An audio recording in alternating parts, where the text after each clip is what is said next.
I'm Seema Mukherjee, one of the finalists of Hotmont 2025. I feel extremely proud and honored to be a part of this. This has been an amazing experience. I have grown from being a person who had no idea about makeup, styling, walking, or any elements of pageantry, but now here I am. This journey has been incredible. I'm an entrepreneur. I have always achieved whatever I've set my mind to, right from building a construction site or owning a winery. I'm a very passionate person and I thrive on challenges. So this is a pageant and I'm here to win the Popular Award.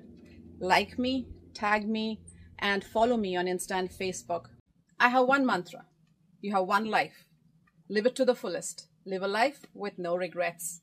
And the most important thing, keep smiling because that smile is infectious. It touches the soul, it warms your heart, it makes everybody feel the love.